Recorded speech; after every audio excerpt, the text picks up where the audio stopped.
So hi Hamid, welcome on filmi beat भाई। Hello. कैसा तैयारी चल रही है? Are you very much excited? क्योंकि आपके लिए तो ये बहुत ज्यादा नया नहीं होगा, क्योंकि बहुत सारे रियलिटी शोज जिनके हम टीनेजर्स दीवाने हैं, आप जीत के बैठे हो भाई। यार आओ स्वीट, देखो यार मैं बताता हूँ आपको। ये मेरे साथ साथ जो जो ये शो देखेगा ना, ये सबके लिए नया है। क्योंकि हम्म। ये 50 लोगों ने साथ में आज तक देखे नहीं होंगे, वो भी किसी हम्म। रियलिटी शो में। तो मेरे लिए भी नया है और जो लोग देखेंगे उनके लिए भी नया है। तैयारी आप बोलो तो थोड़ी बहुत चल रही है। ज्यादा जल्द थोड़े टाइम पहले लॉक हुआ है, तो ज्यादा मैं कर नहीं पाया, बट जितनी कर पाया आई थिंक काफी है। और तैयारी से ज्यादा आई थिंक एक्सपीरियंस काम आएगा, जो अभी तक लाइफ में सीखा है और जो किया है, तो वो एक्सपीरियंस काम आएगा अंदर। अच्छा, मुझे बताइए, व्हाट मेक्स यू से यस फॉर दिस शो? मतलब क्या क्या लगा आपको कि इस शो से क्या हेल्प हो जाएगा? यार फर्स्ट तो मैं पहले बताता हूँ आपको कि मैं और भी जगह बोला ही, मैंने कहा कि सबका सपना होता है कि वो कलर्स में आए। इधर फिर हम्म। चाहे वो रियलिटी शो में आए या फिर वो नागिन में आए, तो कलर्स में आना चाहिए बंदा। हाँ। तो I feel that was there, and then I think बहुत मेरे वाइब का शो है। हम्म। टास्क है, एंड देन 50 लोग हैं तो बहुत लोगों से आप मिलोगे। तो आई हम्म। थिंक ये था मेरा, तो मैंने ज्यादा सोचा नहीं, मैंने कहा चलो भाई ये अपॉर्चुनिटी मिल रही है and I should 100% go for it. अच्छा हामिद, और कभी कभी होता है ना, आपको गट इंस्टिंक्ट आता है आपको कि भाई ये करना चाहिए। करेक्ट तो वो करेक्ट भी करेक्ट। आया मेरे को, तो मैंने कहा भाई 100%। See, being your fan, I am so happy to see you in this show. But how sweet है। I just wanted to ask कि 50 अलग अलग हम्म। पर्सनालिटीज हैं, तो हम्म। आपने सेकंड थॉट नहीं दिया? कहीं वो इनसिक्योरिटी नहीं आई कि 50 लोग में मैं कैसे दिखूंगा, मेरा फुटेज कितना टाइम होगा, या जो कुछ भी एक सेकंड थॉट आता है? यार टू बी वेरी ऑनेस्ट, नहीं, आई थिंक ऊपर वाले ने मुझे ये मौका दिया है, तो मैं तो उसी के लिए बहुत खुश था। मैं सच बताऊं तो जब मैं रोडीज के लिए गया था, तो भी ऐसा तो नहीं था कि बहुत कम लोग आते थे ऑडिशन के लिए, या हम्म। आते हैं। 10-20 हजार लोग आते हैं ऑडिशन के लिए, जाते हम्म। कितने 20 लोग जाते हैं। करेक्ट। तो अगर मैं 10-20 हजार में शाइन कर गया, तो मैं ये 50 में भी कर जाऊंगा आई फील। हाँ हाँ, डेफिनेटली। अच्छा, you know what, there are many people are coming like Karan Patel and Urvashi Dholakia, जिन्होंने एंटरटेनमेंट इंडस्ट्री को लगातार कई सालों से एंटरटेन किया है, एंड दे हैव अ हाँ। Different set of fan base, है ना? उनके फैन या। बेस बहुत अलग हैं, इमोशनली भी बहुत इन्वॉल्व रहते हैं, बहुत टची रहते हैं। हम्म। तो ऐसे टाइम पर आपको लगता है कि इनसे कॉम्पीट करना इजी होगा, हार्ड होगा?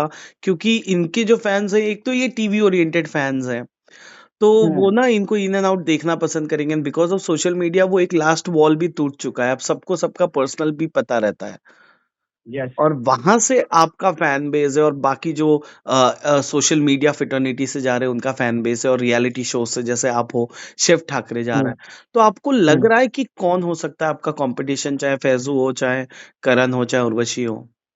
यार आप अगर पहले तो कंपटीशन अगर पूछे, तो आई फील जो बाकी 49 कंटेस्टेंट है वो सारे मेरे कंपटीशन है। हम्म। ठीक है, when it comes to Urvashi ma'am and Karan sir, तो आई फील कि यार ये ना काफी सीनियर लोग हैं। एंड हम्म। इन्होंने जैसे आपने बोला कि एंटरटेनमेंट इंडस्ट्री में अभी तक काफी काम किया है। बट मेरे लिए अंदर तो मैं सच बताऊं तो मेरा कंपटीशन ही है, को कंटेस्टेंट ही है। तो हम्म। मैं उनको उसी नजरिए से देखूंगा। Yes, I won't disrespect them, क्योंकि मैं हूं ही नहीं वैसा। मैं काफी रिस्पेक्टफुली खेलूंगा। और जहाँ पे मुझे अपने को चूज करना है, फिर कोई भी हो, तो मैं अपने आप को फर्स्ट रखूंगा एंड देन देखी जाएगी। ओके। अभी ना मैं शिव ठाकरे का भी इंटरव्यू कर रहा था, he is name also out, and even he is from Roadies background, अगर आपको पता यस। होगा तो। वो यस। तो पहले यस। रिजेक्ट हो गया, फिर उसके इनोसेंस को देख के उसे वापस ऑन बोर्ड लिया, हाँ। And yeah. He became you know the first person to be a part of back to back, एक ही साल में 3 रियलिटी शोज, चाहे बिग बॉस हो गया, फिर खतरों हो गए, यू नो, लाइक दैट। अच्छा। तो हाँ। जब हाँ। मैंने उससे बात किया, तो मुझे हम्म। जो वाइब नज़र आया, जो उसने कहा कि मैं वहाँ गेम खेलने जा रहा हूँ और मेरे लिए सब कॉम्पिटिशन है, सेम वाइब मुझे आपसे आ रहा है। तो मुझे ये जानना एग्जैक्टली। है कि आप लोग यू नो द ये जो एनर्जी है कि हम एक प्लेयर बन के वहाँ गेम खेलेंगे, इसको हावी होने से कैसे रोकोगे? क्योंकि जैसा आपने अभी बात कह दी ना कि मैं आप डिसरिस्पेक्ट नहीं करोगे, पर अंदर का हम्म। प्लेयर एग्रेसिव हो गया तो आप अपने एग्रेशन को कैसे कंट्रोल करोगे? यार आई फील असली प्लेयर वो है कि जब वो एग्रेसिव हो ना, हुँ, हुँ। तो वो अपने आप को कैसे संभालता है, क्योंकि आप कभी कभी आई थिंक गुस्से में बंदा बहुत कुछ बोल जाता है। हुँ, हुँ। वो स्ट्रांग नहीं है। जो गुस्से को कंट्रोल कर लेना वो स्ट्रांग है आई फील, मेरे हिसाब से। ठीक है, तो हुँ, एग्रेसिव तो सब हो जाएंगे। और जो आप बोल रहे हो कि उन्होंने भी ये बोला मैंने बोला, तो आई फील कि हम जब कोई भी शो करने जा रहे हैं, तब हम ये सोचते नहीं जाते कि हम लोग वहाँ रिश्ते बनाएंगे या हम लोग दोस्त बनाएंगे। वो आई थिंक नेचुरली हो जाता है जब आप वहाँ पे जाते हो शो पे। तो हुँ, मैं जितने भी शो पे गया हूँ, मैंने ये सोचा नहीं था कि यार यार ये मेरा दोस्त अच्छा बनाऊंगा मैं इसको। वो हुँ, ऑटोमेटिकली हो गया और फिर वो बॉन्ड बाहर भी रहा। फॉर एग्जाम्पल आमिर फ्रॉम सिलसिला, कुछ लोग फ्रॉम रोडीज। हुँ। तो वो नेचुरली होता है। और मेरा यही मानना है कि स्ट्रांग आप तब हो जब आपने गुस्से पे कंट्रोल कर पाओ, तब आप स्ट्रांग हो। क्योंकि गुस्से में तो बंदा कुछ भी बोल सकता है, और वो आई थिंक वो इजी वे है। हाँ, वो सिचुएशन से एस्केलेट करना निकलने का आसान तरीका है, बट अगर उस पर हाँ, कंट्रोल कर जाएँ तो फिर वही है ना कि बाहर फैन्स का अच्छा इस शो में ना फैन्स का इन्वॉल्वमेंट भी बहुत ज़्यादा होगा। तो आपको कोई आइडिया काफी है? ज्यादा। आपको बताया गया है स्पोर्ट्स वियर ज़्यादा लाना है या नॉर्मल आउटफिट्स लाने हैं या इंजरी के घाव के दवाइयाँ ज़्यादा लानी है या क्या है कैसा? नहीं नहीं यार, ऐसा तो इतना नहीं डराया उन्होंने जितना आप डरा रहे हो। उन्होंने बोला कि भाई कपड़े ले आओ और शो के लिए ले आओ, तो मैंने कहा बस मैं तैयारी करके आ रहा हूँ। तो इतना नहीं डराया उन्होंने जितना आप डरा रहे हो।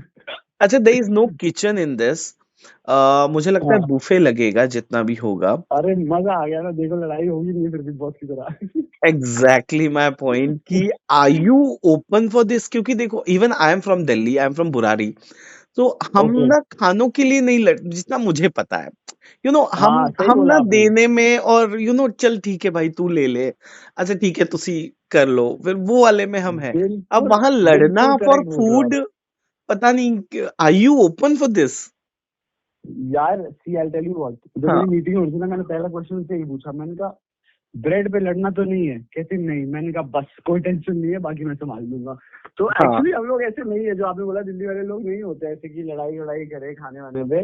हाँ बट यार भाई, अब मैं ये मेरे लिए यहाँ पे बैठ के बाहर से बोलना आसान है, बट जो फॉर एग्जाम्पल उस शो पे चल रहा होता है अंदर, हम्म उन पे क्या बीत रही होती है मुझे पता नहीं है situation, to be very honest. Correct but हमारे लिए हाँ, इट इज वेरी डिफिकल्ट। अच्छा, अच्छा चलिए ये तो और आप मैंने देखा कि जैसे ही आपका वीडियो लाइव आया वैसे ही आपके करंट शो के दोस्तों ने भी आपके लिए चीयर अप किया चाहे निया हो गई उर्फी हो गई उर्फी वाला प्रैंक भी मैंने देखा था मुझे भी लगा ये शो छोड़ के क्यों जा रही है and then it was you who made her do that कैसा रहा या वो मैंने एक्सपीरियंस कैसा चल रहा है यार वो it was I think it was the second day I think shoot का। मैं थोड़ा सा लेट गया था वहाँ पे, क्योंकि मेरी बहन की शादी थी दिल्ली में, तो मैं एक दो दिन लेट गया था। हम्म, बट यस, मैंने कहा यार देखो क्या है ना, एक प्रैंक करना बनता है। तो जो जिसके साथ प्रैंक हुआ था वो हमारे साथ पिछले साल भी थे। मैंने कहा इसके साथ प्रैंक करने में बहुत मजा आता है। पता नहीं आपने अगर वीडियो एंड तक देखी होगी कि नहीं, तो उसकी जो शक्ल बनी थी ना, I think that was worth it. तो हमने डिसाइड किया कि प्रैंक करते हैं। बाकी यस, निया ने मेरा वीडियो शेयर किया, दैट वाज वेरी स्वीट। मैंने उनको मैसेज भी किया कि thank you so much, and ya we are very good friends. तो ये एक महीने में हमने काफी बॉन्ड किया है। वहां का एक्सपीरियंस कैसा चल रहा है are you enjoying being an insider you are an insider right I was the insider. मतलब अब तो हो गया यार, इट्स डन एंड डस्टेड। मतलब हो गया, अब तो आगे बढ़ रहे हैं। मतलब मजा तो देखो, सिलसिला हो रोडीज हो, उसके शूट पे मजा आता ही है। एंड हाँ स्पेशली जब आप कंटेस्टेंट होते हो और फिर आप इस तरफ आते हो, फिर इस तरफ से आप काम कर रहे होते हो। सो वो मुझे हमेशा, मतलब जब भी एनटीवी मुझे कॉल करता है, मैंने कहा यार I am up for it, क्योंकि मुझे बड़ा मजा आता है वहाँ पे शूट्स पे। हुँ। चलिए मेरे को और एक बात आपके बारे में जाननी है वो ये कि आपके जो फैन बेस हैं, आपका जो इंस्टा पेज जितना भी मैंने देखा, स्क्रॉल किया, तो आपका जो हम्म। एक जो फैन बेस है वो सबसे पहली बात तो I am being sorry for my word कि वो बाकियों की तरह क्रिंज नहीं है। मतलब बिलो द बेल्ट जोक्स नहीं मारना, ऐसे हाँ। रील्स हो या ऐसी चीज़ें हो कि फैमिली बैठ के देख सके, हँसी-हँसारत, हम्म। बहुत फॉर्मल सी हम्म। लाइट ही बातें करना। तो हम्म। ऐसी ऑडियंस ना बहुत ज़्यादा टची हो जाती है और वो जब हम्म। टची होती है ना तो कई बार आप अंदर गेम खेल रहे होते हो, बाहर फैन्स के बीच में लड़ाई हो जाती है। तो हम्म। फिर उसको आप कैसे देखते हो?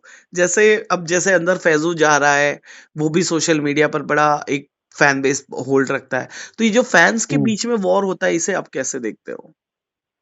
यार आई फील लोगों के फैंस है, मेरे भी है, फैजू की भी होंगे, आपस में उनको भी एक तो वो सेंटिमेंट तो होता ही है ना कि भाई हमारा बंदा अंदर जा रहा है, हुँ, तो वो तो रहता ही है। बट आई फील इसको अच्छे से भी किया जा सकता है, मतलब किसी को गालियां मत दो first of all, hmm, below the belt जो आपने बोला मत जाओ, अच्छे से करो, क्योंकि देखो भाई फॉर एग्जाम्पल क्रिकेट मैच भी होता है, हुँ, हुँ, तो कभी आप जीतोगे कभी आप हारोगे, पर जरूरी थोड़ी कि अगर आप हार गए तो आप अच्छे खिलाड़ी नहीं हो, हुँ। क्योंकि हार जीत तो लगी रहती है। तो I feel below the belt मत जाओ, बाकी करो जो करना है करो, बट बिलो द बेल्ट मत जाओ। ओके, एंड उन लोगों को ड्रैग मत करो जो आई थिंक शो पे है भी नहीं। करेक्ट, बिल्कुल, बिल्कुल। चलिए, मुझे सच में बहुत अच्छा लगा आपसे बात करते हुए क्योंकि आपके वीडियो ने तो पहले ही बता दिया कि बस अब यही ट्रॉफ़ी बाकी है जीतना, तो ये भी जीत के पूरी आना। कोशिश रहेगी। लास्ट लास्ट एक क्वेश्चन मैं ज़रूर पूछूँगा कि ऐसे रियलिटी शोज़ में ना दिल का परिंदा उड़कर कहीं भी किसी भी डाल पर जाकर बैठ सकता है, चांसेस हैं। अच्छा।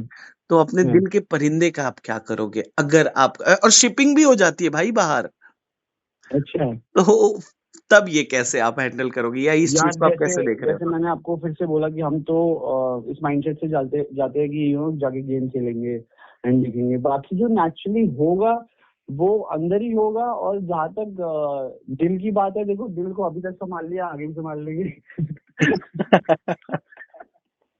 मैंने अपना दिल अपनी माँ को दे रखा है, बस मेरी माँ के बाजू मेरा दिल। चलिए, ठीक है, तो अब मैं बाहर आप जब आओगे तो इंटरव्यू के लिए मैं ही खड़ा रहूँगा और तब मैं पूछूँगा डन। ज़रूर कि दिल का परिंदा कहाँ है क्योंकि दूसरे हाथ में तो ट्रॉफ़ी होगी आपके। तो मैं अरे यार हाउ स्वीट, बस मुझे तो लगता है आज आपने मैनिफेस्ट कर दिया है। पहले हाथ में किसी और का हाथ है या नहीं ये तो वक़्त बताएगा। होगा वेल होगा, मम्मी का हाथ मिलेगा आपको, डोंट वरी। वी विश बाहर यू आके सीधा मम्मी का हाथ पकड़ूंगा। We wish you a very, very, very best of luck भाई एंड जीत कर आना। Thank you so much. जाते-जाते प्लीज़ बताइए फ़िल्मी बीट से बातचीत करके आपको कैसा लगा?